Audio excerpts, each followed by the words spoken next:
La Peugeot 308 compacte la plus vendue en France, fraîchement restylée, peut-elle faire de l'ombre à la Volkswagen Golf, modèle le plus écoulé en Europe? C'est ce que nous allons voir aujourd'hui dans ce comparatif réalisé en Allemagne sur les terres de Volkswagen.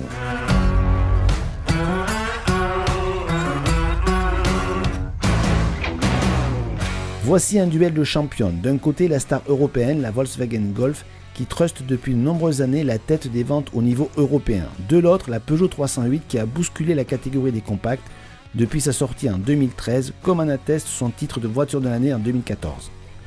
Esthétiquement, les évolutions apportées par les restylages ne changent pas fondamentalement les lignes de ces deux berlines. La Golf reste toujours une Golf, avec des modifications très légères de génération en génération, tandis que la seconde 308 change également très peu. Pour séduire, ces deux modèles ont mis l'accent sur la technologie avec par exemple une instrumentation 100% numérique ou une commande gestuelle pour l'allemande, tandis que la française se charge de nombreuses aides à la conduite. Pour les aspects pratiques, victoire de la Volkswagen Golf qui domine grâce à une habitabilité supérieure malgré un tunnel de transmission imposant. Vous avez également un coffre plus facile à vivre au quotidien et ce malgré un volume de chargement inférieur. 420 litres pour la 308 contre 380 litres pour la Golf. Avantage donc à l'allemande. Concernant la présentation, c'est un match nul. Vous avez d'un côté une présentation plutôt classique, mais très rigoureuse, c'est la Volkswagen Golf. De l'autre côté, une présentation beaucoup plus moderne, plus technologique, c'est la Peugeot 308. Attention toutefois, la française ne peut pas disposer d'une instrumentation 100% numérique, ce qui est le cas de la Golf, en option ou sur la finition la plus haut de gamme. Donc vous l'aurez compris, à vous de faire un choix, mais pour nous, c'est égalité.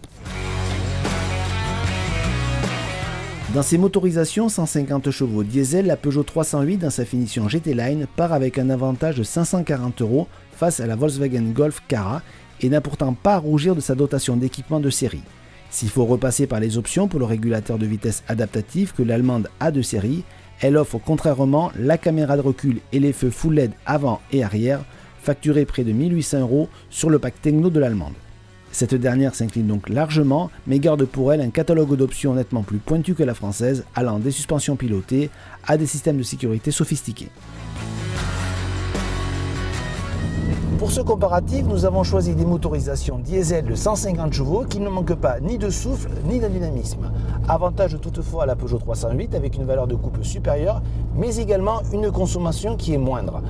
Cette supériorité de la 308 se retrouve surtout en conduite où on a affaire à une voiture très dynamique avec une réaction extrêmement précise et particulièrement agile. La Golf, elle, se contente d'une très grande onctuosité mais c'est également une homogénéité qui a fait d'elle une des références de la catégorie. Mais en termes de plaisir de conduite, c'est quand même la Peugeot 308 qui prend le dessus, d'autant plus que la française ne sacrifie pas le confort. Donc au final, victoire sur la route de la Peugeot 308.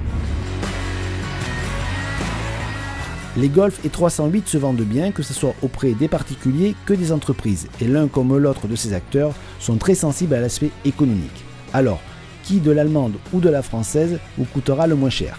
Ici, le cliché de la chère allemande et de l'abordable française est respecté. Les écarts ne sont pas énormes, mais avec le temps et les kilomètres, c'est la Peugeot 308 qui vous fera économiser quelques deniers.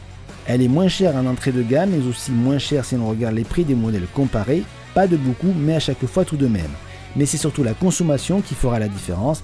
La 308 est plus sobre que la Golf et au final donc victoire de la française. La Peugeot 308 remporte ce comparatif. La française domine grâce à ses qualités dynamiques, son équipement mais également son budget serré. La Golf a pour elle des aspects pratiques mieux pensés, mais cela ne suffit pas. Victoire donc de la Peugeot 308. Vous avez compris, l'affrontement entre la 308 restylée et la Golf également restylée ne fait que débuter.